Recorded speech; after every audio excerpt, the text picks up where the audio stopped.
The Circuit de Barcelona Catalunya is familiar to every driver, with F1 and Junior Series often racing and testing here. It's a proving ground for aerodynamics, so many new car parts are brought to Barcelona to see how they can handle the track. The stage is set here in Barcelona as we get ready for 66 laps of the Spanish Grand Prix. There's a chance for Esteban Ocon to show what he can do here. Starting P5 gives them a great position off the line. If they manage the race right, well, it could get even better. This should certainly be a good one, folks.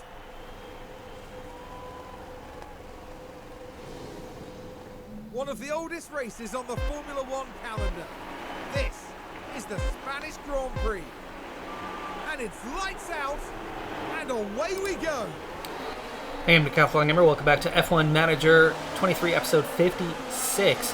Crawford and Flores both starting from the back of the grid on this one is a little concerning, as we do have better engine components than what we had in our last race, as we do have a turn 1 yellow flag. Somebody has had an incident or an off, and there is an Aston Martin. Stroll with the lockup on turn 1 is coming out well behind everybody else, down to last place. Crawford also was able to overtake Magnussen off the line up to P17 already. The thing about qualifying on this race for us, and why I'm not overly worried about where we're at this point, is that I had 2 new components that got added in pretty late. After we had already started qualifying. As Flores looking to overtake Magnussen here, goes up the inside, and another spin out for Stroll. Wow, lockup before and a spin out now. Yikes. Bad day for Stroll. It's supposed to be a 90 overall. I don't see it. I don't see him being a 90 overall after years either.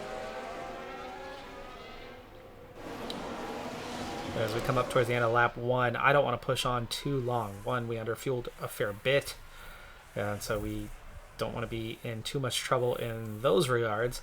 And likewise, tire wear is immense, and I'm looking at going soft, medium, soft, which is really pushing it, which means we need to not be aggressive on our tires if we are going to make it to the end of this race. So we're gonna pull up a little bit earlier, about a half a lap earlier than we would otherwise, to help save those tires and that fuel as we go through this race.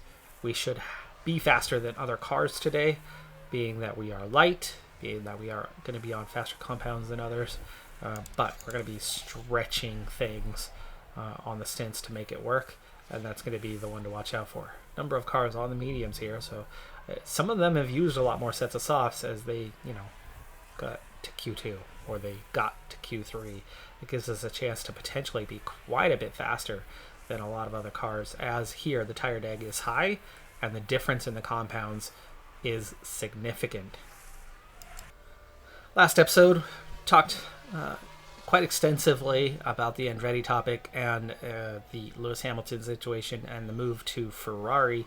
Of course, right now there is the great unknown of what's going to happen with Hamilton's seat. Obviously, Russell is going to be there to stay long term, or one would certainly assume that. And that's Flores, who's been overtaken by Magnussen, by the way. Crawford is overheating a little bit as he's putting pressure on Zane Maloney. I'm really surprised that Maloney is like an 85 overall, as he is, one of those F2 drivers trying to make his mark. As we go up the inside of Maloney, and that is P16. Definitely capable of going forward, Crawford. I'm happy with all of that. We just need him to have clean races, and we need our pit crew to have some clean races, as they have made mistakes in 4 of the last 5 races.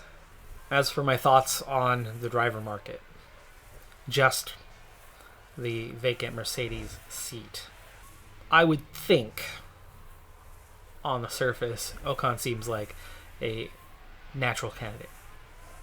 Good, strong, still young driver who is proven. I think Ocon is the most underrated driver on the grid. I know that there's others that agree with me. He got a bad rap at times where he shouldn't have. There's been incidents that he's been involved in over the years where he's been scapegoated and kind of picked as the target of those. as we go around Pourchaire here. Can we finish the deal on the straight? Yes. Yes, we can. That's 15th now for Crawford.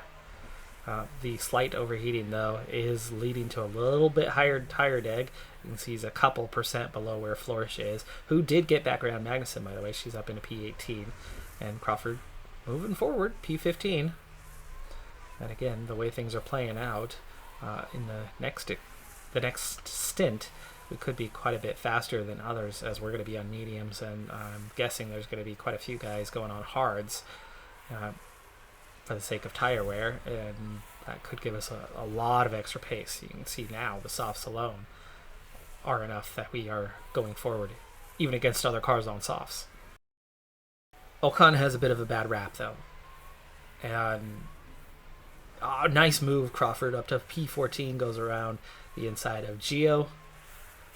And next up is Sargent, the guy who...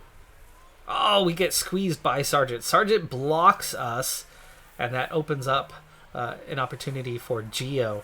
Sargent went really slow into that corner and squeezed us off, and in doing so, we nearly get overtaken from behind. But we're going to go up the outside here, and we are able to get alongside and just about keep that, but too many right-handers there, especially a long sweeping one, and we end up tucking back in. But we clearly have some pace over Sargent here. And there's a little gap ahead. I think I'd like to actually just go aggressive for a moment and see if we can't take advantage of this pace and go up the inside. And yes, we are able to get up the inside, and there we go. Overtake complete. P13.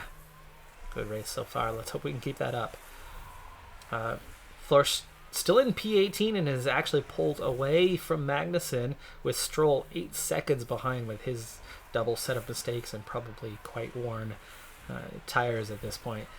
But yeah, things are going really well in this race so far. I think Ocon is a good candidate, and I think Ocon would be a good pick, but because of his reputation and not being the most marketable of drivers, I think that's going to hurt his chances of actually getting the seat. I think he's not terribly likely to get that seat.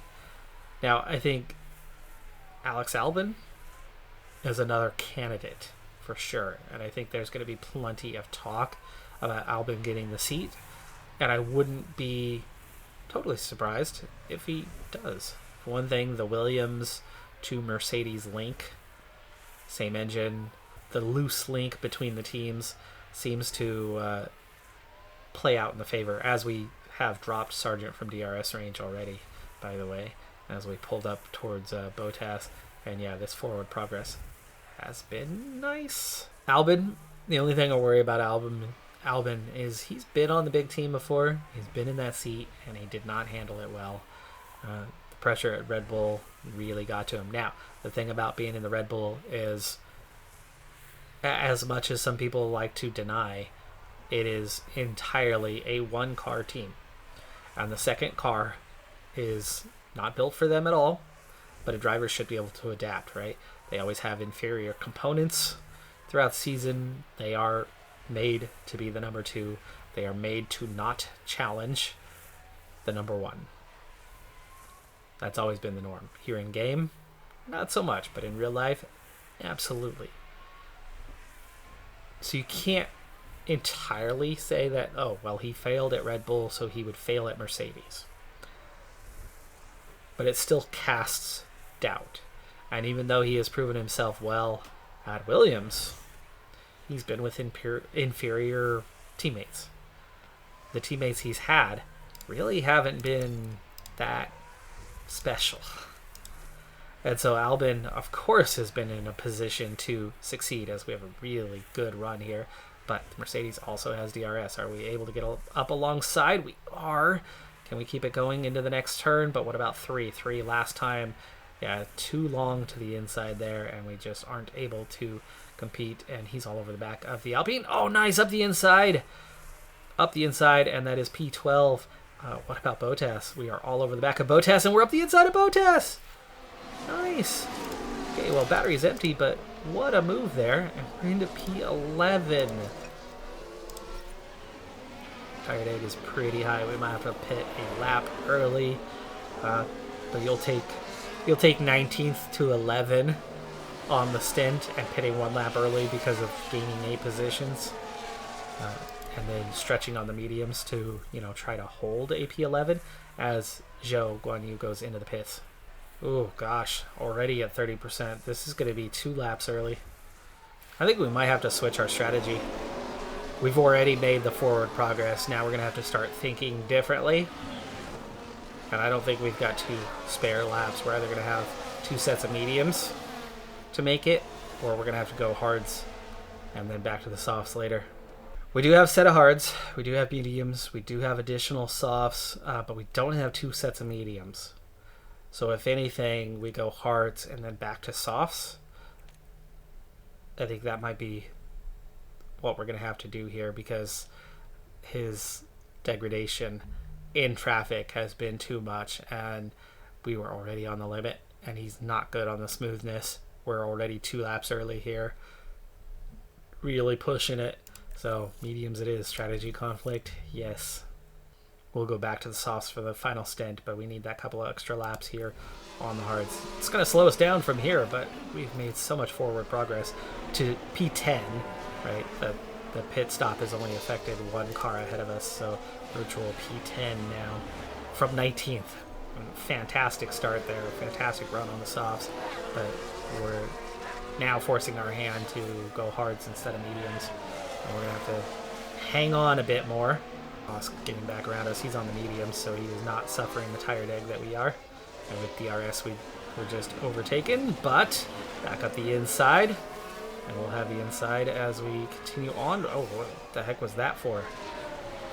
Crawford, why did you just back out of that as we were ahead of him there? It's like you're preparing for a pit stop. You already had the inside. There was no reason. We lost a second for absolutely no reason there for Crawford. Others are pitting. We're not alone as we head down pit road. Crawford. Okay stop. Good stop. 2.427. Not a great stop, but a good stop. Compared to others, though, that's a very good stop.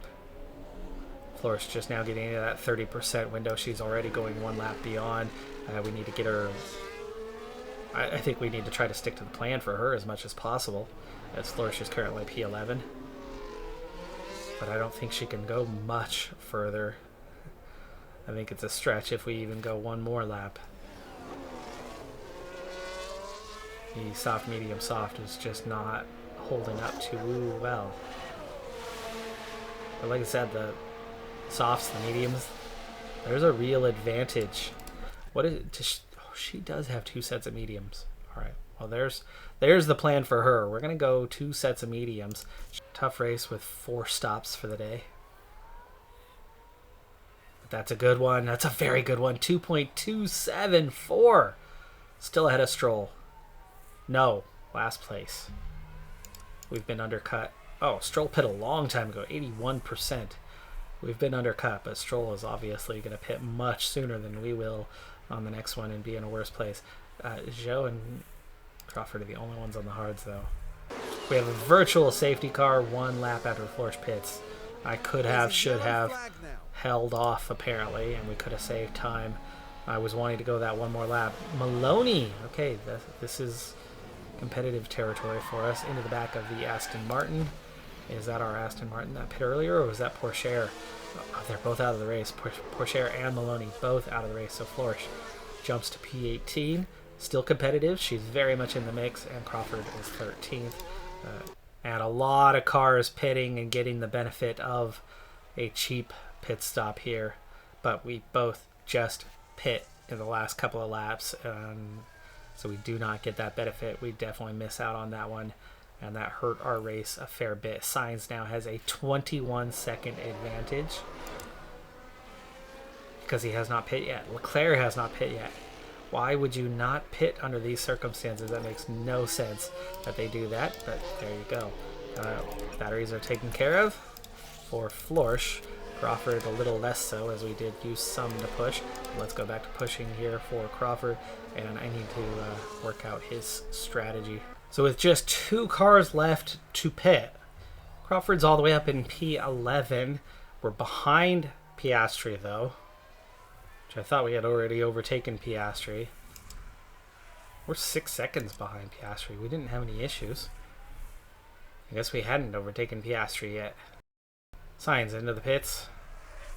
Oh, there's a big spin out from Florsch. Luckily it was Florsch at least and not Crawford, but a big mistake there. And she continues on. Nice camera angle there, by the way. Okay, with Crawford, it's P11. Bottas on softs is going to be much faster than we are. We're not the only ones on the hards here, but pushing on and keeping pace is going to be hard. Hopefully we can stay in DRS range with Bottas and have him help carry us forward back up towards these cars if we're going to compete for points today. We have another VSC. Lando Norris on the outside, and he's going to come together there with Pourchaire, and Pourchaire looks like he squeezed him out, and without being able to tuck in, that drives him off course and into a crash, leaving both Stroll, Pourchaire was the earlier one, Stroll and Pourchaire both. So the Aston Martins, we will 100% beat them today, regardless of what happens. Crawford, for the moment, is only showing P13. Oh, it's right. We're on the hards. We're on the hards, trying to hang on here. Way too early to pit and be able to go the distance. Stroll with a 5-second penalty, but he's the one out of the race. Harsh, as he was on the outside and had nowhere to go. Gosh, it almost would have been a smart thing to pit and put on softs and just pit one more time later, but have the extra pace. 2 sets of softs could make it to the end. It just means an additional pit stop. But the extra pace probably would have been worth it. For everything we gained for Crawford, we've definitely gone backwards a bit now. Getting ourselves driven out of that P10 potentially for the time being. But pushing on, we'll try to make the best of this and then pit when we need to. I need to get back. Pace difference on the hards, though, is very evident. And we've definitely lost a good 5 seconds from where we could or should be. So different compounds are really wreaking havoc, playing a difference. And we're going to want to get off these hards sooner rather than later, but that does mean back to the mediums. If we get another VSC, we will not hesitate. We will pit if another one comes. Florsch just 12 seconds behind, but is 12 seconds behind. And here comes pit stops. Bottas, Gio, both coming in. Bottas on the hards will go the distance. Gio on the hards will go the distance. But as we've already seen, it's a much slower way of going around the track as we're suffering here. We're not the only ones suffering with it, but those that are pitting early are now putting themselves in a spot of bother for their final stint instead of the current one like we are. And we're going to try to get off of it that little bit sooner. That's why we're pushing that little bit harder to not make the pain and suffering of the hard compound quite as severe. You can see how we've caught Zhou Guan Yu for that very reason. He's on the hards as well. He's slower, but he's not pushing the way that we're pushing. And so we could and should be able to get an overtake done here at the end of this lap. Final turn. Gonna miss the chicane. Oh, we go from outside to inside, but the inside is actually easier for the overtake, and we're gonna get it done up into P10 for the time being, but not virtual P10 as others have already pit. So we're gonna have some work to do to get back into an actual points paying position when the time comes.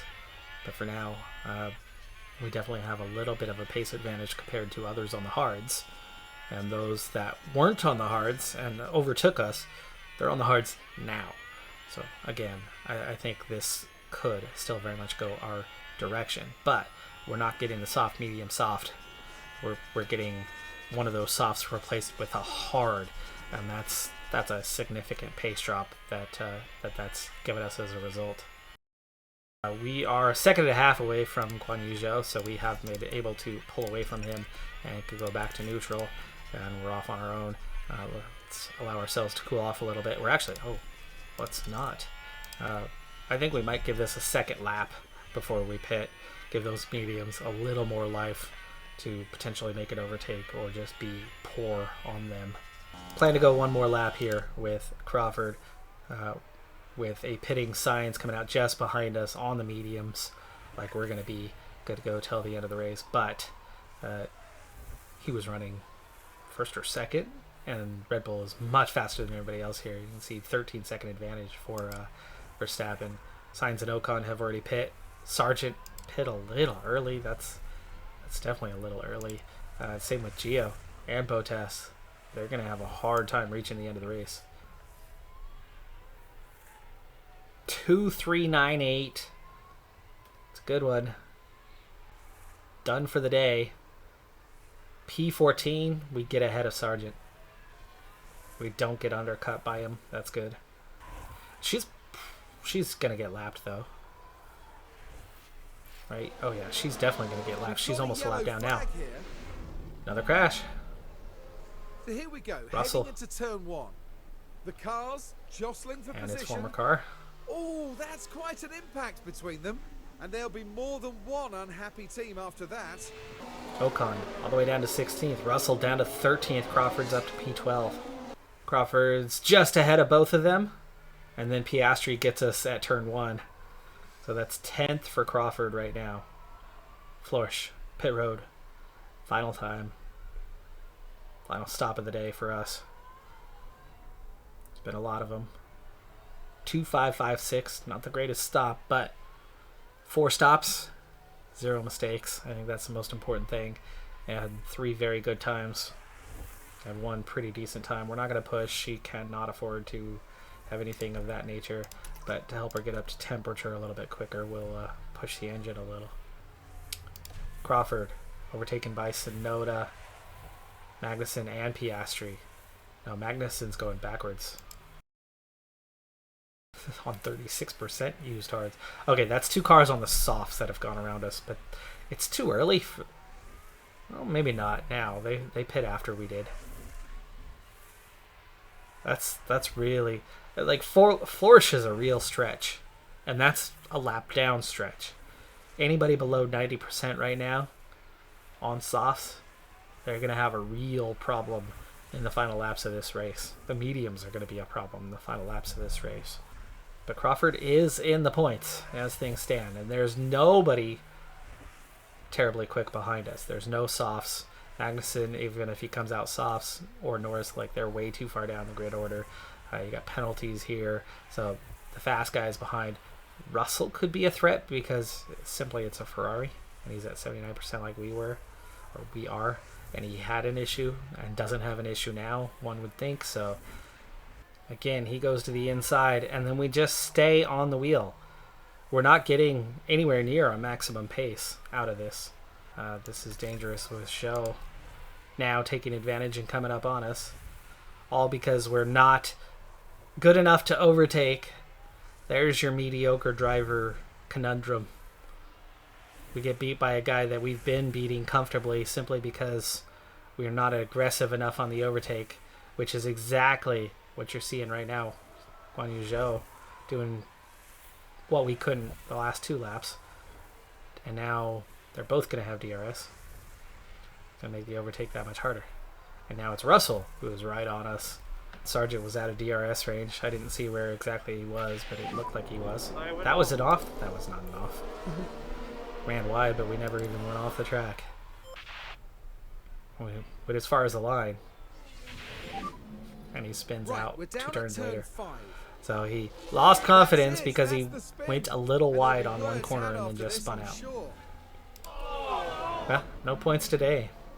Ocon and the Haas. This is doing the same thing we were doing, and then he locks up. So it was in position to overtake, but not quite there, so stays tucked in, but not fully tucked in, and then ends up locking up and in the wake. Self-inflicted. Same thing that happened with Crawford. Gio and Ocon both out of the race. We're suddenly down to just 15 cars running, and there is very much an opportunity to go forward. But we are giving up some track position here, but Crawford's probably not going to get there unless we try something, and we're going to try something. 2.6. Slowest stop of the day. not terribly helpful, but we do maintain our P12. Lap 61, it's not much time. Recovering that 9 seconds is going to take some epic pace. Probably not enough pace, but as it were, we were P12. As it is, we're P12. It's a great chance at getting fastest lap. Not that we'll get a point for it, as we're not in the top 10. But if there's any chance of doing something, this is it. We were too far behind. That spin put us out of the battle for points. Being on the mediums had us out of the battle for points. Bottas, Sargent are two cars that maybe could have been caught and passed. So, I don't know. Maybe there was a small chance at P10. But now, with softs, the overtake is entirely possible. We were 22 seconds behind. We're already 19 seconds behind. We've gained 3 seconds, but it's lap 62. Show up to P8. Albon is P5. Alfa Romeo is going to score some mega points today. Gasly is P4, and Bottas is P9. The Alpine is going to score more points today. The AlphaTauri, at least, is not, but catching and passing him. 13 seconds behind, but only 2 laps to go. We finally at least go green, but yeah, Crawford just has no confidence after the mistake he made. Isn't even putting in his best lap times, and there's no reason for that. I mean, we're on softs. They were brand new a couple laps ago, and we're very light on fuel. I mean, we're practically empty. Go ahead and deploy. Make your last push here. Now overheating and dropping quick, but that's only just happened. We were just yellow. 1 lap to go. It's less than a straightaway behind, but it's definitely behind. You can't even see them. They're already well gone. By the time we were halfway down the stretch getting on board. Verstappen takes the win ahead of Sainz, 17 seconds ahead of his teammate. They were 3 seconds apart when he came out of the pits, but that's the advantage of softs. 13-second advantage. But we do beat the Mercedes and the Aston Martin today, so we do come out in 8th. That's going to be an acceptable result, even though we don't catch and beat Sargent. Just 8 seconds behind now. We're as close as we were. So we did recover in just that handful of laps. And Crawford sets the fastest lap on the final lap, a 1:14.091. That'll be good for confidence, even though it's not worth points, as we were outside of the points today. First and third on the pit stops today. We are very comfortably in second now, 70 points ahead of McLaren, and closing in on Red Bull each and every race. We are on our way to having the number 1 pit crew. Confidence has dropped to medium, though. But it's far from us being in trouble. Plenty of season still to go. We will score some points this season, but it does look like that even with Crawford, there's absolutely nothing a lock, and he is more error prone, even though he's better balanced and he's more competitive, which is what we needed. So that whole reason why I took Gota in the first place was he was not going to be making the errors. Crawford is, and so the results are ending up not much better. Driver development update. +1 on control for Crawford. That'll help him make fewer mistakes. 1 on overtaking, 1 on defending. Not the best distribution of points, but again, he's only a temporary solution. Meanwhile, Flourish, +1 to cornering, better speed. +1 to smoothness, better on the tires. +2 to adaptability. That's a big waste. That's not where we need her points to be going. Tanaka, meanwhile, though, it's a great month for Tanaka. Holy crap. +1 to cornering, +3 to smoothness, +2 to adaptability, and a +1 to reactions. That's a lot of points. Some of them not going where you need. 2 of them not going where you need, but she needs some adaptability. Thanks to the 2 mistakes we did have over that previous 3 races, we're just coming out of the race weekend. But there's already been 1 day off. 1. And we're 20% higher than we would be. 24% higher than we would be. So we were over 30% higher. That's 15% extra per mistake that we suffered. And with 3 weekends back to back to back, a mistake on that first weekend set the whole trio of weekends up for failure. It's a miracle we didn't have a mistake in that last race, as we were a lot higher than the 7% chance that we normally have. Now, in reality, by Sunday, it's more like 8%, 7%. I mean, it's It's definitely not serious. It's when you're weary that that percentage really jumps, right? So we're okay here. Definitely a rough month on pit crew training when we're having to throw out the entire first week. There's only 2 race weekends and they're split apart. This should be a good development month, but it's not.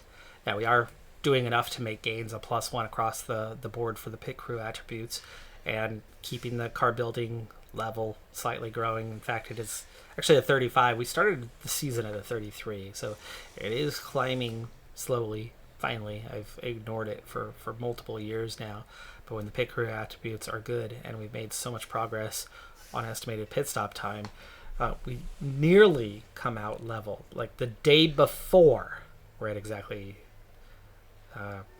it's actually more than, this is where the month started, is in the middle of the Austria weekend. So we are a handful of days off, and we're only able to get 1 week, not even a full week of training, and a lot of still resting days to inch it down where it needs to be. So not a great period, and you're coming off the race weekend, so you're at 9% there, but yeah, a little frustrating, all because of one mistake led to a second mistake, led to a ton of fatigue. 5 pit stops led to a ton of fatigue, and the combination is this: having to sit out a week, take a week off to get a breather. All in all, though, we're still able to manage it. I mean, we're getting all the way down to less than 7% chance of mistake now. Still having a very good pit stop time by the end of the month, and the car building starting to make just an ounce of gains. I went from training once or 0 times a month to I'm at least getting 2 in now, 2 sessions of it. But it would be so easy to make a big gain with a very small push in the car building department. When compared to other teams, we've been really good. Aston Martin, Alfa Romeo, AlphaTauri, Haas, no one is on our level. Mercedes, Red Bull, also making mistakes. Still number 1 overall for now, but we're, catching up to them very quickly. Ferrari. But this is what I want. That's the line I want. McLaren. You don't have to be the fastest, but if you're amongst the fastest and you're consistent, they haven't made a mistake this season. Our 2 per year, and I'm missing that right now. It's been awful so far this season. We've had so many mistakes. We're going to play with fire a little bit here. The design center upgrade is the most expensive one. It's the final upgrade to the design center, but it's 32 million. We only have 35.18 million right now. That's not much of a cushion, but we have no new components that we have to buy right now for the car. Nothing drastic happening. We have 10 days till the Canadian Grand Prix, and we're gonna wait. I have 11 and 15 days. So yeah, we're gonna go ahead and do it. The faster you get it going, the faster it's done. And waiting 2 more weeks till the end of another race where we have the additional 3.5 million or so from that race is not necessary. We're gonna play with fire a little bit here, but this upgrade is gonna be big. Extra engineers giving us 20, where we can, if we're doing 3 projects, it's easy to have 18, easy to have your 6 maximum on each and use 18, or do 4 projects with 5 on each project consistently. That makes more. And then on top of it, you're getting the airflow, drag reduction, airflow sensitivity, and airflow front advantages on lots of upgrades. It's only an extra %, but those engineers make a big difference on the speed at which projects get done. Formula One has arrived here in Quebec, and we're excited to get underway. On a man-made island in the heart of Montreal is Canada's Circuit Gilles Villeneuve. This unique track circles the outline of the Ile Notre Dame, giving plenty of challenges to our drivers between the tight corners and a long final straight. Gilles Villeneuve is a quick, free-flowing circuit in parts, with a stop-start aspect thrown in for good measure around the chicanes and hairpin bends. Medium speed downforce will play a large part in avoiding the wall of champions and ensuring success at this iconic track. 70 laps of the Canadian Grand Prix await our drivers here in Montreal. The Williams driver, their attention purely on the race now. They've done well to secure a P9 start, and they'll be keen to convert that into some points. But just what will happen here, your guess is as good as mine.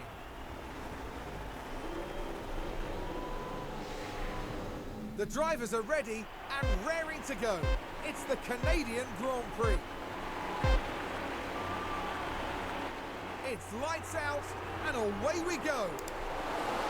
As we begin racing here, Crawford starts all the way up in P9, partially thanks to the fact that there are penalties. We're far enough into the season now where penalties are starting. For us, we're nowhere near. We're on our second components of the season. It's all at this stage. So we've done really well to make things last. We haven't had major wrecks to destroy things. Crawford overtaken by Pourchaire, but does get into P10. We're looking at a soft to medium strategy, one stopper today. Florsch does qualify at the back of the grid, but yeah, Crawford, decent start here. Hopeful that we can do something. This is one of the tracks that we've tended to be a bit better at compared to some others. So settling in at P10, Stroll was out of DRS range there for a little bit, but with so many DRS zones in here, it tends to keep the field bunched up a lot more. But eventually, once cars do get out of DRS range, the car they were following, that they're only slightly slower than, isn't the one they're really following because of the DRS. They're following the one that's 5 cars up, and that one's quite a bit faster than them, and so that train can pull away and things start to stretch out. But Stroll has gotten around Crawford for now. And Florsch is 4 seconds off the back. What the heck? Why is she so slow? I don't get why she seems to be slower this year than last year. A lot slower. Crawford yo-yoing between 10 and 11. Stroll down to 12. Magnussen, the other one, coming up now. And they're just 2 seconds behind the group ahead, but we have a crash. Safety car is deployed. Florsch. Florsch is going to pit. She's last place already. We're going to go to the mediums now. She's not going to lose anything from doing that. When she pits later, everybody else is pitting as well. She's already last. She's going to get bunched up. She'll be able to go on the sauce at some point, and that's going to make her faster than a lot of cars.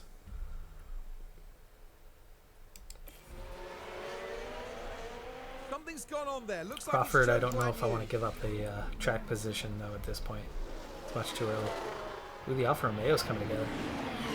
Well, that's a big one. Ooh, and then right across the track, and the Haas and the Mercedes getting involved in that. Wow, that was a pretty big crash.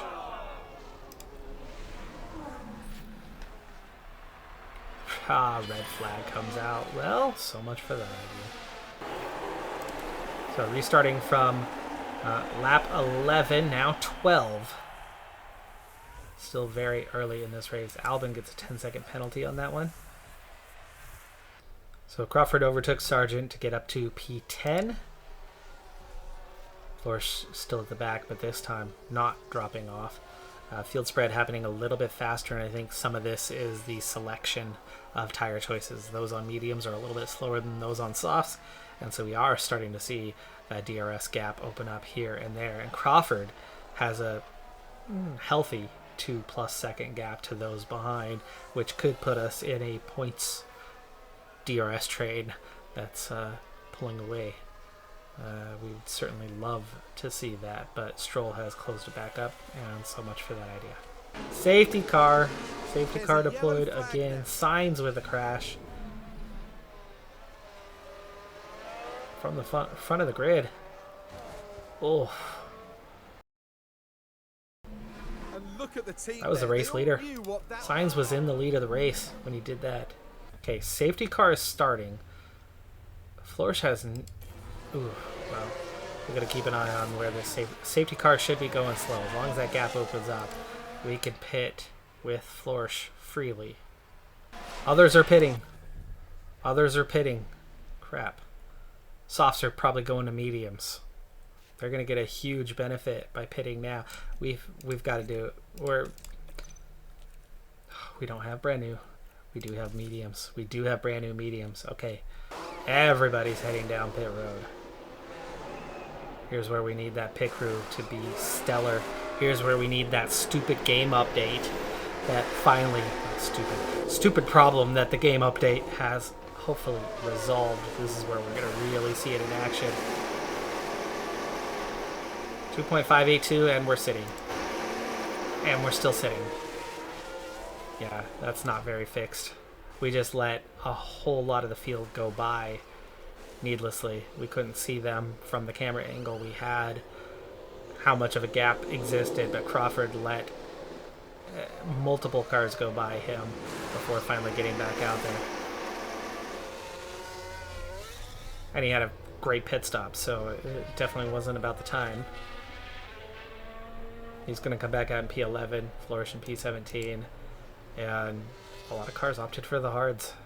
Right from the off, I've got Flourish not pushing. She needs to stretch those tires to the end to make it. She's the only one on the softs, and it's going to already give her a natural pace advantage, and she's from the back anyway. Crawford, P11. Disappointing, because he easily could have been a couple spots higher. How much higher, we don't know, because the camera angle was bad, but Flourish already overtakes Maloney. Those on the hards are going to be slower. Crawford's fine on the mediums. Flourish, though, got to be careful. Lots of spare fuel. Flourish overtakes Maloney, but he gets her right back. 43. Bottas and Ocon ahead of us are both on the hard compound. And behind us are two cars on the hard compound. Crawford has a great chance, I think, of getting up to P9 out of this. Flourish, though, she's not going to have much of an advantage, and her advantage right now is really just over Maloney. If she can get around him and get away from him, she can get P16 today, but Stroll's out of DRS range, so Crawford is going to be able to start pulling away there. Flourish again getting around Maloney. Tire advantage not sufficient. Oh, maybe it is. Just took the second DRS zone and down into turn 1 to make it happen. Okay, we're going to try to make another push here with Crawford, see if we can get up around Ocon. Just neutral. We haven't gained much battery yet. We have a little bit, but not enough to be doing anything, and this does not look like we've got the run we need. Part of this also, though, is to try to get Bottas out of DRS range. We're starting to overheat. Okay, here we go. This will do it. We'll go neutral. We're around him. P9. Got a standard. Got a balanced. Is right up on Maloney and Magnussen now, though. And Stroll, the other car involved, 27 seconds down after pitting. Okay, checking in on what's around us. Ocon's on the hards. It has DRS, and the hards are going to start looking a little bit stronger for a while as we drop below that 60% and struggle to get through the rest of the race. Magnussen going backwards down to 16th. Flourish at 57%, though, is also going to struggle with her pace here going forward and trying to hang on. After Bottas, we have a big gap to Gio at 18 seconds down, so the top 11 are very much pulling away, and the top 3 are definitely a bit further ahead of our group. So our group really starts with Norris in 4th, the 2 Ferraris, and then it's Tsunoda and Ocon just ahead of us, but Sargent and Bottas are still both right there, still in contention, so we very much could still finish P11 today. We still have fuel to push with. We've got to stay in DRS range. That's going to be the big thing to watch out on in the coming laps as we drop below 60% and lose that pace advantage. The hards will drop off less so. Lap 62, Crawford had gotten out of DRS range for a moment, but I've pushed on and we got back within, in fact comfortably back within. So that's going to help. Leclerc is out of DRS range ahead, but he's yo-yoing back with that one as well. Sargent keeps hovering around that 1 second mark. Russell is going backwards now as Ocon goes around. Russell's on 55% used mediums, so the hards are definitely going forward, but it's Sargent with a buffer zone behind us who's also on the mediums. Up the inside for 2, and there you go. P8. P8 for Crawford now. I told Florsch to back off on the tires. She did, but then she also backed off Maloney. So it looks like we're going to be settling in for a P15 most likely for her. Well over a second and growing. He did not get DRS. Sargent did not get DRS. 8th place. 8th place. Hell yeah. Verstappen takes a win ahead of Porsche and Gasly. Then the two Mercedes, Tsunoda, Leclerc. Crawford gets 8th, and here is Florsch, and a very respectable as she comes around the final hairpin. Fastest lap from Stroll right there at the end. The DRS to close us down. Gave him a whole extra second. He gets around us. Turn 2 after the finish line, so no worries there. We keep P15. So good result for Florsch, and a fantastic result for Crawford. We are finally in the points. We have scored points this season. Folks, that's exactly what I was looking for with my signing. Somebody who can get 1, 2, 4 points in a race. Not every race, but periodically enough to be competitive, enough to not be at the bottom of the standings. Getting out of P9 is going to be tough, though, as those two cars above us are doing that and more, a little more consistently. We're through 9 rounds. We finally score our first points. In terms of individual points, Crawford is 17th. Florsch still has not beat Gota, though. Despite everything, I think she can. I think she absolutely can. I think she could beat Gio, who has 0 points at this stage. Maybe she could beat Maloney, but she's got to score points to do that. She's not had a good... Oh, holy crap. We're 10th. I didn't see that Haas scored points in that last race, and they scored 6 of them. Our 4 points is 10th. We've got to get 20 and 22 to compete with Alfa Romeo and Alfa Tauri at this stage, and that is looking challenging. Alpine is now long gone with 79, as is McLaren. Boy, this is turning out to be a rougher season than I expected it to be. And I know that Sargent in our car would have done so much more, but I still don't feel like this season would have been matching last season at all, even though the car was still the quickest with the new regulations. It's feeling a lot tougher. Obviously, Gota and Crawford are not Sargent, and they do not have Sargent's pace or ability. We nerfed the driver. But, and this is a big key, Florsch is not doing what she did last season. She's doing what she did the season before. She's at the back of the grid all the time. Now, last season she was still at the back of the grid fairly often, but half the races she was competing for 17th, 18th, 16th, 15th, 9th, and we're not seeing that. Today was her most competitive race, and that's because there was 2 cars that absolutely beat each other up to a bloody pulp, and were barely running, and she barely beat them. She's hardly competing at the back of the grid, and she's a better driver than she was 2 seasons ago. She's a better driver than she was last season. I don't get why the car seems to be so far off the pace this year compared to everybody else. Is that because the bottom end has made progress? The mid-pack has made progress? And even though we technically have the fastest car, everybody else is really close to us? Maybe. That might be what's going on. We don't have the advantage we had. We're definitely not significantly far ahead, and Crawford is only just getting into points. We've got our work cut out for us here to be competitive. And at this rate, I don't think we're switching to one of our female drivers next season. We might be hanging on to Crawford, at least, for another year to make sure we keep our job while we continue to try to get Florsch competitive for whatever reason, which I think I might have just nailed what that reason is. She is less competitive than last year by a wide margin. That's going to do it for this episode, though. I'm Decathlon Gamer. Like, comment, subscribe, and I'll see you next time. Have a good one. Be safe out there. Bye for now.